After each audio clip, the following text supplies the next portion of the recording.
1240 machine information editing. Tap a job, tap a job. Create a new message. Let's create a new message first. Tap this plus sign, create a new message, enter our message name. We can just enter anything, enter whatever you like, enter it according to your needs.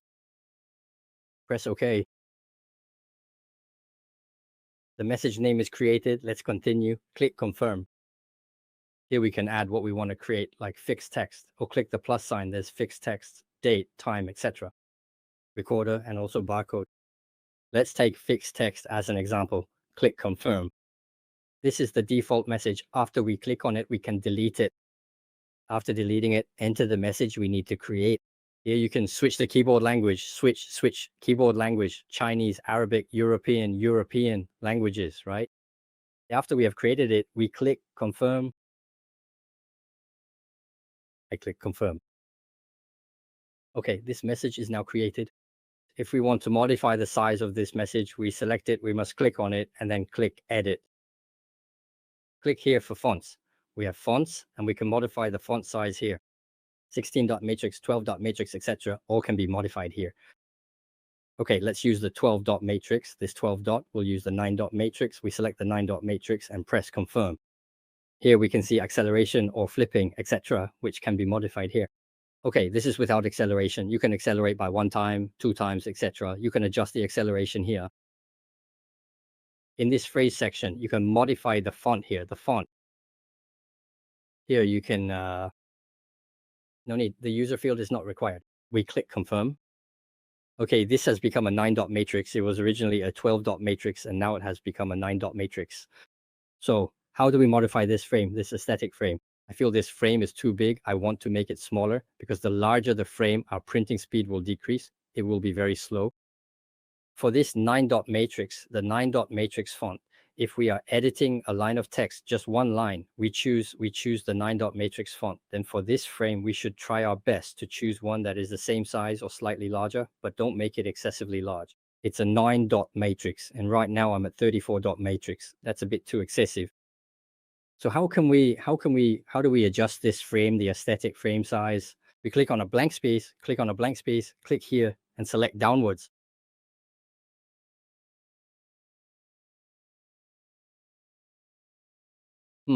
Right here, yes. Right in this specific spot, we are going to select downwards, just like this. There is an automatic selection, raster automatic selection. Right now, the automatic selection is 34. We select, we click, uncheck this box, and this way we can arbitrarily choose the size of our aesthetic frame. Okay, let's set it to a 9-matrix once. We can select 12 dots, 12 height, confirm.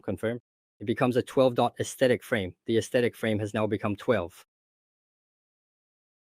Now, if we want it to always show, if we always print a line of text, if we only print one line of text, and in the future, the default creation will be this big. This aesthetic frame will be this big. We just uncheck the original one. The 2 blank spaces here. We check the auto select box. That means every time we create a message, it defaults to this 12-dot matrix, this 12-dot matrix character height.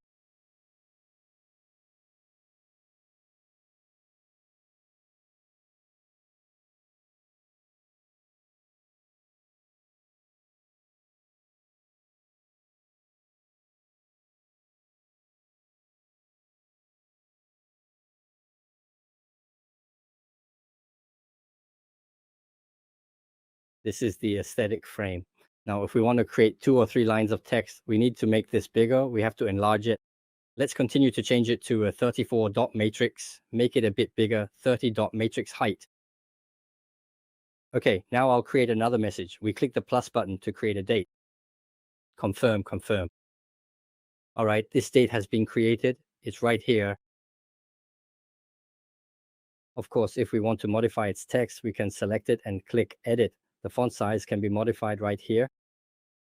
For example, if I want a 7-dot matrix, then we select 7-dot matrix, 7-dot matrix. Confirm. This has become smaller. It's now a 7-dot matrix. Okay, this is 2 lines. Now, if I want to delete this character, Say we don't want it anymore and I want to delete it, we just select it, click on it, and after selecting it, click this X button, confirm, and it's deleted. Now, if we want to modify the specific content of this character segment, we first need to enter the edit mode. After you have successfully selected the segment, simply click on it to highlight it. And right here in this dedicated panel, we can easily modify exactly what we need, whether that is the text content itself or perhaps the underlying message content. You have full control to make those adjustments right now. Let's confirm that. Confirm. What should we add next? Add a barcode. Let's add a time. Let's do it again. Time. We have this section right here, which is dedicated to our time settings. Within this menu, we can easily adjust the time to whatever we need. It is important that we get these time settings configured correctly, as we really do need the time to be accurate. First, you will need to select a format. Go ahead and select a format from the list, specifically the 24-hour format. Then add it to your settings. You can choose between 24 hours, minutes, seconds, or the full hours, minutes, seconds display. Once you have made your choice, go ahead and confirm. There's a preview window right here for you to check. Once you are happy with that, confirm again. And there we go. We have successfully created this. Of course, we can also adjust its size. We can adjust it. Additionally, we are able to adjust its overall size if needed. To edit the font, you can easily change its style right here in the menu. Take a moment to browse through the options. Okay, I think this one looks perfect for our design. Okay, that's how to insert time. Now let's delete it. Select it, then click delete and click OK. Let's add that serial number, confirm. 4 digits, a 4-digit serial number, incrementing by 1 each time, incrementing by 1. If it's 5 digits, then this would be 5 nines, it would be 5 digits. And below is our reserved 5 zeros. Of course, the font size can be modified directly here. Okay, let's click confirm. All right, this serial number, this sequence number, yes, the sequence number is created. Okay, and next we will create a QR code, a barcode. We can delete this content, delete it all. We don't need it. All right, don't need it. Then we add barcode. Oh, there's a 2D barcode here. Let's select a barcode. For the barcode, you can select the type here, the type we want. All right, this type, we want the barcode type. Code 128, confirm. Then confirm. And it's inserted. Of course, its content can be modified here. The content, reading the content of this code, we can modify it here. After modifying it, we just click confirm. This is the barcode, the barcode.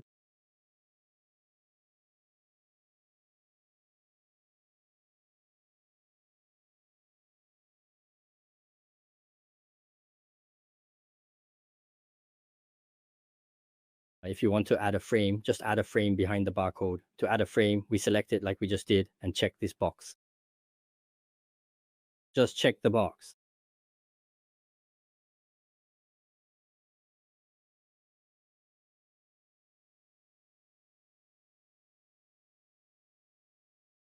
That doesn't work. You can also adjust its font here. You can adjust its font. If we want the read content to be displayed below our barcode, we just need to check this box. Display our texture. Okay, like this. This is the barcode. This is the barcode. Now for the QR code, the 2D QR code, we create it. We delete this one. Add 2D barcode. Confirm. There's a QR code here, and you can also use a barcode or a QR code. For the QR code, we can easily edit its content right here. Once you have made your changes, simply tap confirm and then confirm again to save. Okay, it is all set and ready to go. The DNA code is the same. Creating a DNA code is the same. Add 2D, confirm. So this is the DNA code, and we'll just randomize the content. You can adjust the size here, the size. Okay, confirm. Okay, DNA code. After creating this information, we need to save it, right? It needs to be saved. Of course, we have a move function here. We can move the whole thing, move it like this. You can also use the touch screen, move it like this with the touch screen. Okay, this is delete. This is zoom in, zoom in. This is zoom out. And this can undo the previous step. This can zoom in, zoom in, zoom in, zoom in, zoom in, zoom in on our texture box. This side is settings. This is to set our texture box. This is to set this texture box of ours. There is a production line setting here. For the production line, currently our production line parameters haven't been defined. In here, you can select how many production lines we have created. We've created 4. 3. We've created 3. Okay, we can select a production line parameter that we have already created, or of course, we can create a new one ourselves. Okay. After we have finished creating this, just click confirm. And after this information is created, we click save. Saving means we take this 1234, save it, and then click confirm. Okay, our 1234 has been saved. If we want to print it, we print this information. If we want to print this information, then after selecting it, there is a run option here to run the job and load the job. Okay, now it's printing the 1234 we just created. This is our information name. This is the information content, and LM is the production line parameter. Okay, this is information editing. Now, let's consider a scenario where we have accidentally created far too many pieces of information, and there are some specific ones that we simply don't need anymore. So how exactly do we go about deleting them? We still need to select the Jobs tab, and once you are there, you will see we have several options available to edit our current information, copy our existing information, and right here, you will find the option to delete. We need to select this one. After that, we click delete, and hey, this piece of information is gone. It will be deleted by us. It's gone. It has been deleted. If we want to delete more, after selecting it, we click delete again, delete. Now for copying, if we want to copy a piece of information, we need to select it, give it a name, and then confirm. This information has been copied. Okay, this one and this one. This is exactly how we go about copying. Yes, copying a specific piece of information. Let me think. Is there anything else we need to cover here?